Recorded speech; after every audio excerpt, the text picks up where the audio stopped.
பத்திரிகையாளர் வெங்கடேஷ் சார் நம்மளோட நினைச்சிருக்காரு. வணக்கம் சார். வணக்கம் சார். விஜய் அவர்கள், சிஎம் விஜய் அவர்கள் வந்து பார்த்தீங்கன்னா இன்னைக்கு 1000 ரூபாய் வருமா வராதான்னு கேள்வி எழுப்பிட்டு இருந்தாங்க. அதை ஒரு பக்கம் டெபாசிட் பண்ணிட்டாரு எல்லாருக்குமே.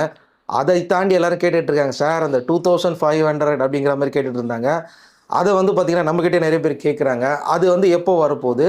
ரெண்டாவது முக்கியமான ஒரு விஷயம், அவர் வந்து ஒரு முக்கியமான இடத்துக்கு வந்து பார்த்தீங்கன்னா ஷிஃப்ட் ஆக போகிறாரு சிஎம் அவர்கள்.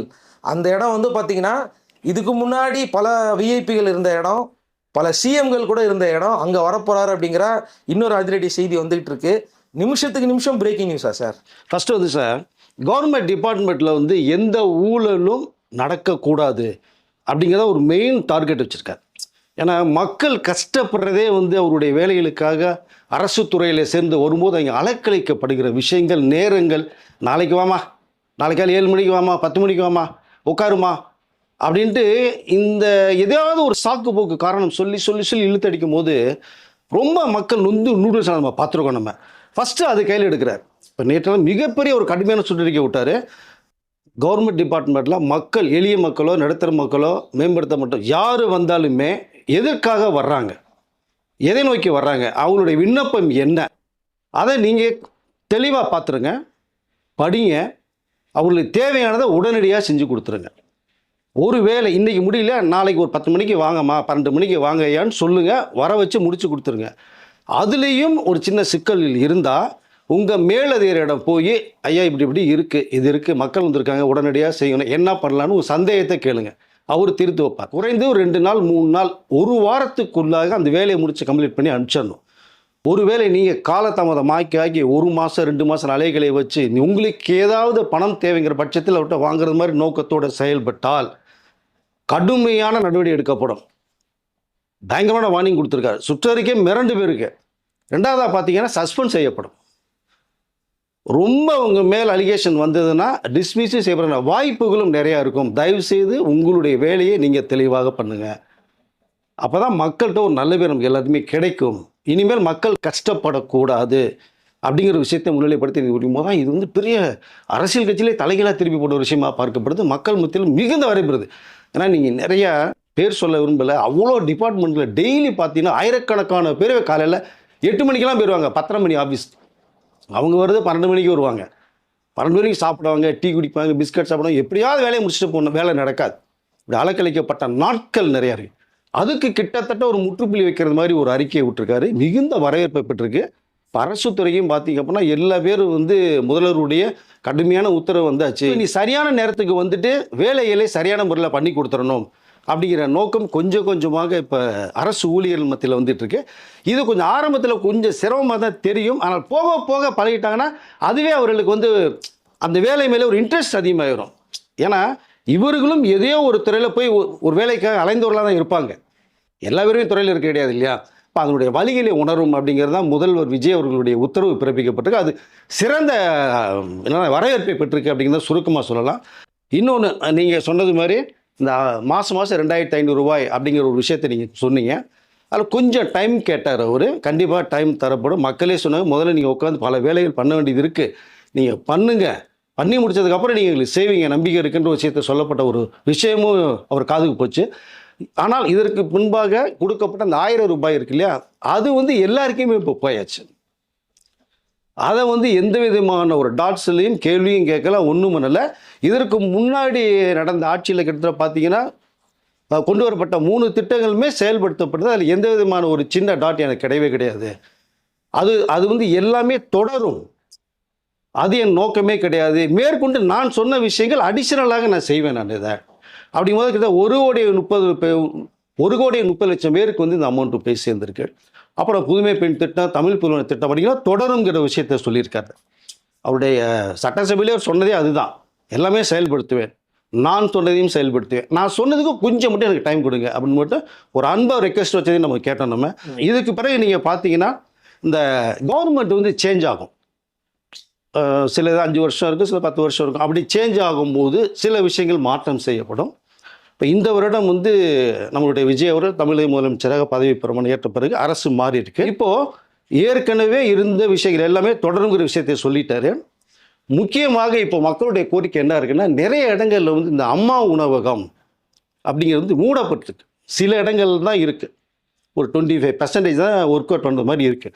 இதில் பாதிக்கப்பட்டவங்க நிறைய பேர் வந்து மீண்டும் மூடப்பட்ட அம்மா உணவுகளை தயவுசெய்து திறந்து வைங்க அப்படின்னு விஜய் அவர்களுக்கு வந்து தமிழக முதலமைச்சர் மிகப்பெரிய கோரிக்கை வச்சுருக்காங்க. நான் இந்த இடத்துல ஒரே சொல்லிக்க நான் விரும்புகிறேன். என்னோட அனுபவத்தில் முக்கியமாக நான் பார்த்தது, நான் அவரோட பழகியிருக்கேன், பத்திரிகை தொழிலுக்கு அவர்கிட்ட பேட்டி எடுத்திருக்கேன்.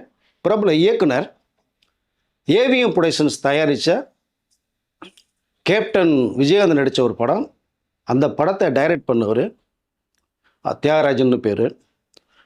2 படம் ஏதோ பண்ணியிருக்காரு. சாலி கிராமத்தில் வந்து பார்த்தீங்கன்னா அம்மா உணவும் இயங்கிட்டு இருந்தது.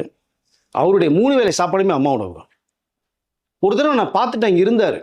பார்த்துட்டு கேட்கும்போது, என்ன சார் இங்கே இருக்கீங்க, வேறு படம் பண்ணணுமா அப்படின்னு கேட்கும்போது, பண்ணணும் சார், முயற்சி பண்ணிகிட்ருக்கேன் அப்படின்னாரு. ஏன் இங்கேருந்து உள்ளேருந்து வர்றீங்க அப்படின்னு கேட்டேன். சார் 3 வேளை சாப்பாடுமே எனக்கு அம்மா உணவு சார். எனக்கு தூக்கி வரி போட்டுச்சு. அவ்வளோ ஃபேமஸானவர், பிரபலமானவர். ஏனடா அப்படிங்கும்போது அம்மா உணவகம் எந்த அளவுக்கு பல பேருடைய பசியை தீர்த்துட்டு இருக்கு அப்படிங்கிறத உணர்ந்தேன். நான் அங்கே சாப்பிட்றது எனக்கு கேட்கல. ஆனால் நீங்கள் வேறு மாதிரி இருந்தவர் நீங்கள் பார்த்தும்போது இங்கேருந்து எதுக்காக அப்படிங்கும் போது அப்போ சொல்லும் போது சொன்னார். அப்போ தான் நிறைய பேரோட அதை கேட்கும்போது பார்த்தோம்னா அந்த அம்மா உணவு வந்து எனக்கு வந்து உணவு 25 ரூபா இருந்தப்போ சார் 3 வேளை நான் சாப்பிட்டு திருப்தியாக இருக்கும் நாங்கள் அப்படி சொல்லப்பட்ட ஒரு விஷயம் இருக்குது. இப்போ அந்த இயக்குனர் கூட அங்கே தான் சாப்பிட்டு தன்னுடைய வாழ்க்கையை கடந்தார். இப்போ அவர் இப்போ நம்மக்கிட்ட இல்லை, போய் சேர்ந்துட்டார். பட் இருந்தாலும் நம்மளுடைய வந்து செயல்பாடுகள் சொல்ல விரும்புகிறேன் நான் இதை. அதனால் முந்தைய அரசு அதுக்கு முந்தைய அரசுங்கிற கேள்விகள் இப்போ இடம் இல்லை. விஜய் அவர்கள் வந்து எந்த அரசு தொடர்ந்தாலும் அதை நிப்பாட்டம் பண்ணி செயல்படுத்தப்படினார். இந்த அம்மா ஊடகம் கூட நிறைய பேர் கோரிக்கை வைக்கும் போது மீண்டும் எல்லா இடங்களிலுமே அம்மா ஊடகம் திறக்கப்படும் அப்படிங்கிற ஒரு விஷயத்தை வந்து அவர் சொல்லியிருக்கார். இப்போ அதை ஏன்னா கொரோனா பீரியட்லாம் பார்த்தீங்கன்னா அம்மா உணவு அவ்வளோ செயல்பட்டுச்சு. பல பேருடைய வாழ்க்கை பசியை தீர்த்ததே ஒரு குடும்பத்தில் 5 பேருமே தீர்த்து வச்ச இடம் அம்மா உணவு. அது உண்மையிலே மிக ஒரு சிறப்பான ஒரு திட்டம். அது மக்களுடைய இந்த கோரிக்கையை வந்து அவருடைய கவனத்துக்கு போயிருக்கு. கிட்டத்தட்ட செயல்பாடுகள் தொடங்கும்னு நான் நினைக்கிறேன். நான் இதை ஏன்னா இதே மாதிரியே பார்த்தீங்கன்னா தமிழக முதலமைச்சர் விஜய் அவர்களுடைய ரசிகர்கள் பார்த்தீங்கன்னா விஜய் அதாவது உணவு விலையில்லா உணவகம்னு சொல்லிட்டு நிறைய சென்டர்களில் சென்னையில் வந்து பண்ணிகிட்டு இருந்தது, இன்னமும் பண்ணிகிட்டு இருக்காங்க ஒரு விஷயமும் இருக்குது. ஏன்னா பெரம்பூர் தொகுதி மக்களுக்கெல்லாம் வந்து இந்த வெள்ளத்தில் வரும்போது அவருடைய ரசிகர்கள் தான் அவ்வளோ உணவுகள் கொடுத்து, தண்ணீர் வசதி கொடுத்து, பால் பாக்கெட் கொடுத்து பண்ண விஷயங்கள் நிறையா இருக்குது. அது இன்னமும் தொடர்ந்து பண்ணிகிட்டு இருக்காங்க. ஸோ அவருக்கு அதனுடைய வழி தெரியும். ஏன்னா அந்த முதலமைச்சர் பதவி ஏற்கும் போதே சொன்னார், நான் வறுமையில் இருந்தவன், பசி எனக்கு தெரியும்னு சொன்ன ஒரு விஷயம் ஒன்று இருக்குது.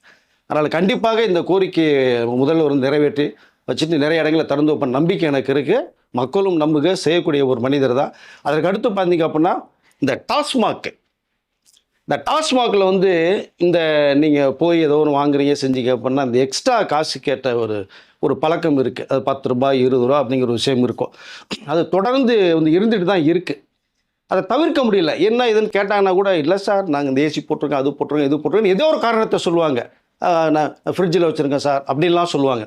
பட் அது வந்து சரியான முறை இல்லை. என்ன நீங்கள் அதில் பில் ப்ரைஸ் இருக்கோ, இப்போ நீங்கள் பில்லெல்லாம் கொடுக்கணும். நீங்கள் என்ன அமௌண்ட்டோ அந்த அமௌண்ட்டுக்கு வாங்கிக்கோங்க, பில்லை கையில் கொடுத்துடணும், எக்ஸ்ட்ரா கேட்கவே கூடாது. அதாவது அங்கே டாஸ்மாகில் போய் குடி வாங்குறதே உடன்படையில் அந்த கடையில் கம்மி பண்ணிட்டே வந்துட்டு இருக்காரு. உடனடியாக எதையுமே நீ செயல்படுத்த கொஞ்சம் கொஞ்சமாக குறைக்க முடியும். அப்போ நீ எக்ஸ்ட்ரா காசு வேணும், அவனே எங்கே இருந்து வர்றான், உழைக்கிறவன் செய்கிறேன் வாங்குறான், அவன்கிட்ட போய் 10 ரூபா கேட்டால் என்னாகும்? ஸோ 500 பேர்ட்ட அவனா என்னாச்சு உங்களுக்கு ஒரு 20 ரூபானா, ஸோ 500 20 ரூபா போடுங்க, மிகப்பெரிய அமௌண்ட்டில் போகுது.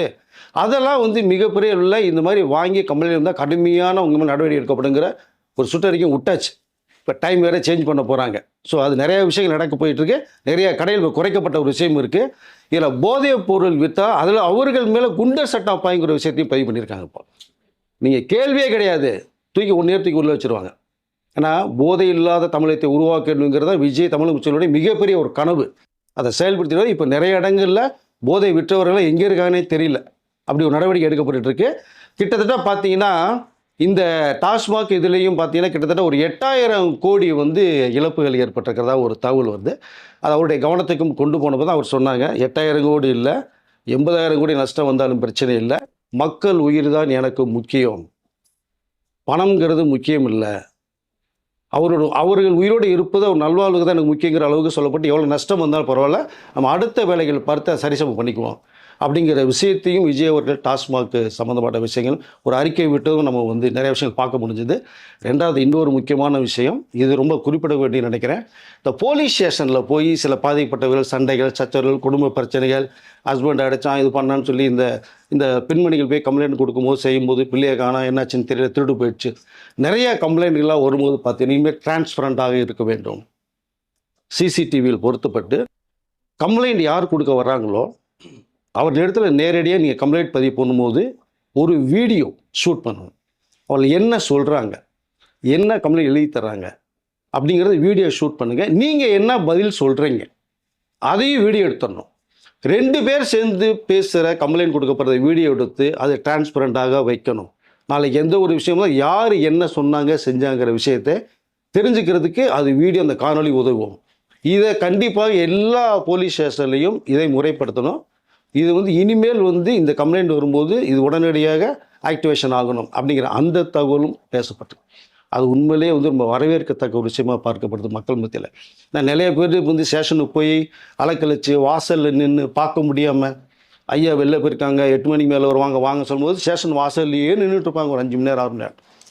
உடனடியாக வந்தோமா கூட்டமாக உட்காந்தோமா என்ன விஷயத்தை பார்த்து பண்ணுங்கிற அளவுக்கு ஒரு விஷயத்தை இப்போ மாதிரி சுற்றறிக்கை போயிருக்கு. எல்லா காவல்துறைக்குமே காவல்துறை மிக தமிழக முதலமைச்சர் எந்த அளவுக்கு ஸ்பீடாக போகிறாரோ அதை விட ஸ்பீடாக இப்போது சொன்ன காவல்துறையும் வந்து அதாவது வேகத்தை எடுத்துருக்காங்க சொல்லிக்கலாம் விரும்புகிறேன் நான். இதை இதில் ஒரே ஒரு முக்கியமான விஷயம் என்னோட ஞாபகத்துக்கு நம்மளுடைய நேயர்கள்ட்ட நிறைய விஷயங்கள் கருத்துக்களை பதிவு பண்ண என்ன தேவைங்கிறத நீங்கள் சொல்லுங்கள். அப்போ தான் தெரியும். முதல்வர் கவனத்துக்கு அவரும் பார்க்குறாங்க.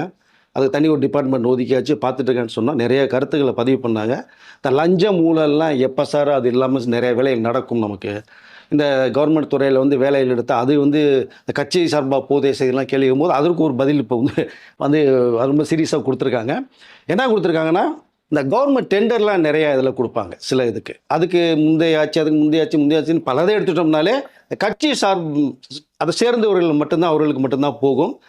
அவர்கள் அந்த வேலையை செய்வாங்க. நிறைய விஷயங்கள் நம்ம பார்த்துருக்கோம். இப்போது இந்த கவர்மெண்ட்டுடைய டெண்டர் விடும்போது அதுவும் வீடியோ ஷூட் பண்ணி கரெக்டான முறையில் டிரான்ஸ்பரண்டாக மக்கள் முன்னிலை இதுதான் நடக்குது, டெண்டர் விட்டாலும் இதுதான் நடக்குது ஓப்பனாக தெரியப்படுத்தணும். ஒளிவு மறைவே இருக்கக்கூடாது. ரெண்டாவது டிவிகே கட்சியில் தான் நான் இருக்கேன், என் பவர் அப்படி என் பவர் இப்படி, இந்த நிர்வாகி அந்த நிர்வாகின்னு சொல்லிட்டு யாருமே போகக்கூடாது, கேட்கக்கூடாது. அரசு சம்பந்த வேட்டையில் டிவி கட்சி நிர்வாகிகளுக்கு அந்த டெண்டருங்கிற முறையில் கட்சி சார்பாக யாருக்குமே கிடையாது. அப்படி மீறி நீங்கள் போனீங்கன்னா உங்கள் மேலே வந்து கண்டிப்பாக தலைமை கழகம் நடவடிக்கை எடுக்கப்படும். அது முறைப்படி யாருக்கு போய் சேரணுமோ அந்த வேலை தெரிந்தவர்களுக்கு அந்த டெண்டர் போய் சேரணும். இந்த லஞ்சம் கொடுத்துட்டு வாங்குறது, இந்த ஊழல் செஞ்சுட்டு வாங்குறது, அதனால வேலைகள் நிறைய பார்த்தீங்கன்னா அந்த கவர்மெண்ட்டுடைய டெண்டர் வேலை நிறைய வந்து பாதியாக முடிக்கப்பட்ட நிறைய விஷயங்கள் இருக்குது. கமிஷன் கொடுப்பாங்க. நீங்கள் வாங்குறது ஒன்று, ஒரு 5 பேருக்கு கடந்து போகும்போது மீதி ஒரு 30 ரூபா தான் கையில் நிற்கும். சப்கான்ட்ராக்ட் 30 ரூபாய்க்கு வேலையை செஞ்சுட்டு போயிடுவாங்க. அது வந்து ஒரு 6 மாதம் கூட இருக்காது இந்த வேலை. பார்ட்டி ஃபண்டு நிறையா இருக்குது அதுக்குள்ளே. அதை வந்து இனிமேல் எதுவுமே கிடையாது. ஃபஸ்ட்டு நீங்கள் வந்து கட்சி சார்பாக சேர்ந்தவங்களுக்கு அந்த இதே கிடையாதுன்ட்டாங்க முதல்ல. அதுவே மிகப்பெரிய தவறு. இன்னொன்று சொல்லிட்டாங்க, போலீஸ் ஸ்டேஷனில் கூட போயிட்டு நீங்கள் நான் டிவிகேலேருந்து வர்றேன் என்னை வந்து விடுங்க அது பண்ணோம் இது பண்ணணும் உள்ளே வந்தாலும் அங்கேயே சொல்லிட்டாங்க. அதுவும் தெளிவாக சொல்லிட்டாங்க. நம்மளுடைய கட்சியை பேர் சொல்லிட்டு யார் வந்தாலும் நடவடிக்கை எடுக்கப்பட்டுட்டாங்க, ஆக்ஷன் எடுக்கப்பட்டுட்டார். வேலையில் இனிமேல் போய் எங்கேயுமே இவர்களுக்கு வந்து செய்யக்கூடாதுன்ற தகவலையும் சொல்லியிருக்காங்க. முறைப்படி யாருக்கு போகணுமோ அவர்களுக்கு போய் சேரணும், அந்த வேலை நடக்கணும் அப்படிங்கிறது தான் டிவிக்குடைய கொள்கையாக இருந்து இப்போ எல்லா கவர்மெண்ட் ஆஃபீஸிலும் போகும்போது தான் அவர்களுடைய கட்சி சேர்ந்தவர்களுக்கே இல்லைன்னா வேறு யாருக்குப்பா இது முறைப்படி கரெக்டாக யாருக்கு இப்போ ரீச் ஆகணுமோ அவங்களுக்கு போகணுங்கிற அளவுக்கு அந்த வேலைகள் இப்போ நடந்துகிட்டு இருக்கு. இப்போ நேரில் கேட்டீங்க, இனிமேல் லஞ்சமும் இந்த ஊழலும் இதன் மூலமாக குறையிறதுக்கு நிறைய வாய்ப்புகள் இருக்கும். சுத்தமாக இல்லாமலே இனிமேல் நடக்கிறதுக்கான வாய்ப்புகள் உருவாக்கப்படும் அப்படிங்கிற தெளிவாக சொல்லிக்கல விரும்புகிறேன். எனக்கு கமெண்ட் செக்ஷனில் கேட்டாங்க, சார் இந்த லஞ்சம் ஊழல்லாம் ஒழியணும் சார், அதுக்கு ஏதாவது முடிவு எடுக்கணும் சார் அப்படின்னு நிறைய பேர் கமெண்ட்ஸில் கேட்டுக்கிட்டே இருந்தாங்க. அவங்க கேட்ட கோரிக்கை எடுத்துகிட்டே இருக்காங்கல்ல, இனிமேல் கொஞ்சம் கொஞ்சமாக குறைஞ்சிடும். டோல் ஃப்ரீ நம்பரும் கொடுக்கப்பட்டிருக்கு.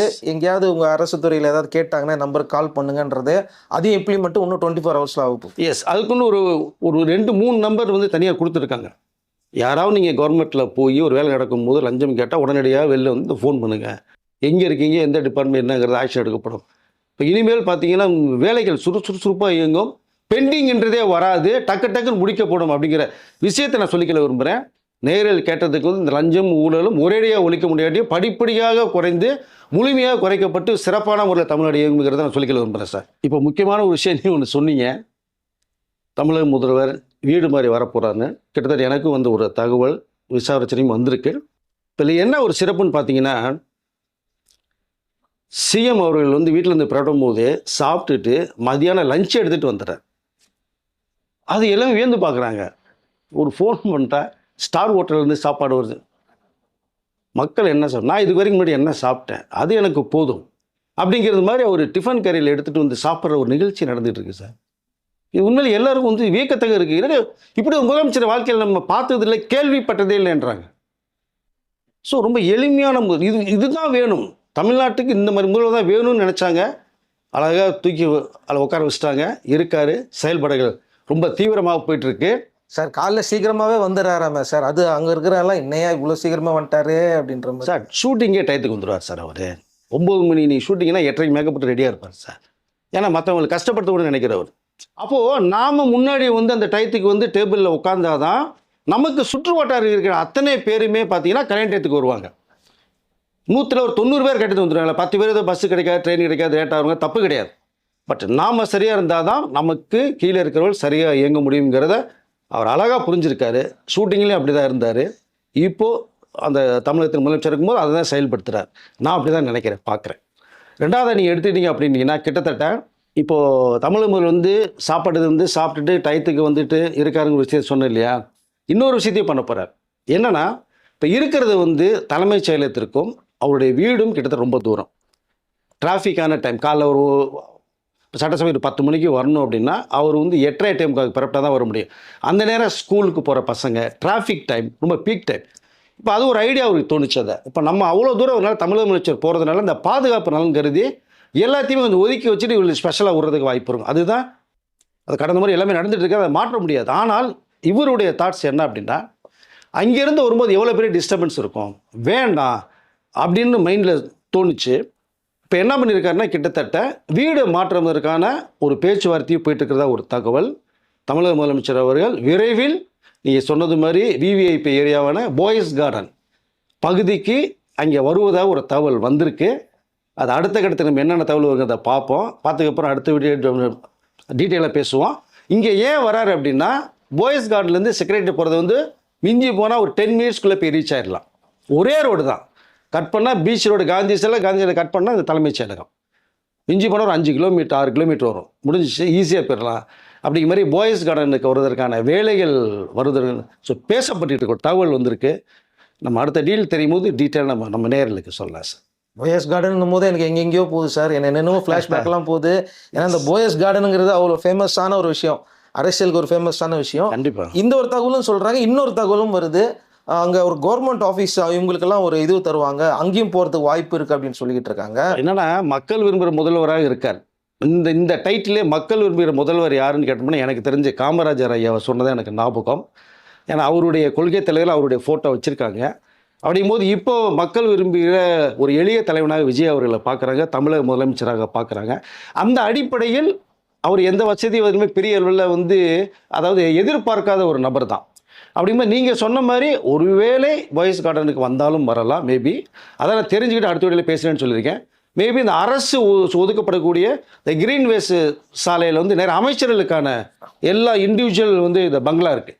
நீங்கள் கொடைக்கானல் ஊட்டியில் இருக்கிறது மாதிரி இருக்கும் இந்த ஏரியாவே பார்த்தீங்கன்னா, க்ரீன், ஃபுல் க்ரீனில் அந்த மலையெல்லாம் பெஞ்சுன்னா மண் வாசனையோடு அந்த அழகான ஒரு வாசனை வரும். அதில் அங்கே வீடு இருக்குது. ஒருவேளை அதுலேயே நல்லா புதுப்பிக்கப்பட்டு அந்த இடத்துக்கு போனாலும் ஆச்சரியப்படுறதுக்கு இல்லை. பட் இதுவா அதுவாங்கிறது வந்து விரைவில் தெரியுமோ நான் அடுத்த வீடியோ நான் டீட்டெயிலில் பேசுகிறேன் சார்.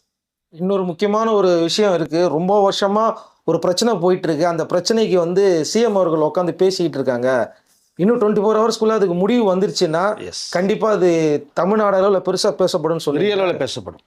கண்டிப்பாக அதை அடுத்த வீடியோவில் சொல்கிறேன்னு இருக்கீங்க. கண்டிப்பாக சார். கீழே கமெண்ட் செக்ஷனில் இன்னும் அவங்களுக்கு வேறு ஏதாவது கோரிக்கை இருக்குது அப்படின்னா அவங்க வந்து கீழே கமெண்ட் செக்ஷனில். தமிழக முதலமைச்சருடைய அந்த செய்திப்பிரிவு டிபார்ட்மெண்ட் இப்போ என்ன வருது அப்படின்னா, உங்கள் ஊரில் எந்தெந்த இடத்துல என்னென்ன ப்ராப்ளம் இருக்குது, எது இது கஷ்டமான ஒரு சூழ்நிலையாக இருக்குது அப்படிங்கிறத ஊர் பேர் தெரு பேரோட ஒரு நோட் பண்ணி சொன்னால் உரிய நடவடிக்கை எடுக்கப்படுங்கிற ஒரு தகவல் வந்திருக்கு சார். நான் நேரலுக்கு என்ன சொல்லிக்க விரும்புகிறேன்னா, நீங்களும் இப்போ வரைக்கும் வீடியோ பார்த்துருப்பீங்க, உங்களுக்கு நிறைய விஷயங்கள் கருத்துக்களை பதிவு பண்ணுறீங்க. உங்களுக்கு என்ன ப்ராப்ளம் இருக்குது, உங்களுக்கு என்ன தேவை அப்படிங்கிற விஷயத்தை நீங்கள் பதிவு பண்ணிங்கன்னா கண்டிப்பாக இந்த செய்தி வந்து முதலமைச்சருடைய டிபார்ட்மெண்ட்டுக்கு கண்டிப்பாக கொண்டு சேரும் அப்படிங்கிற நம்பிக்கை எனக்கு இருக்குது. போய் சேரும், அதுக்குரிய நடவடிக்கை எடுப்பாருன்னு நான் நினைக்கிறேன். உங்கள் கருத்துக்களை பதிவு பண்ணுங்கள். கருத்துக்கள் பதிவு பண்ணும்போது நம்பர் மட்டும் வேணாம், அது உங்கள் ப்ரைவேசி. ஃபோன் நம்பர் சொல்ல வேண்டியது இல்லை, அது உங்கள் ப்ரைவேசியாக வச்சுக்க, அது நல்லது. அது தேவையில்லை உங்களுக்கு. அதாவது உங்கள் ஊரில் தெருவில் என்ன ப்ராப்ளம், என்ன தேவை, தண்ணி இல்லையா, ரோடு சரியில்லை, சிசிடிவி இல்லையா, நைட்டு போக முடியல, மேடு பள்ளம் இருக்கா, மதுக்கடைகள் இருக்கா, டிஸ்டர்பன்ஸ், இதெல்லாம் நீங்கள் சொன்னீங்க உரிய நடவடிக்கை எடுக்கப்பட்டு இருக்கேன். அதை பதிவு பண்ணாலே போதும். ஓகே சார், மீண்டும் அடுத்த வீடியோவில் சந்திக்கலாம். நன்றி சார். நன்றி சார்.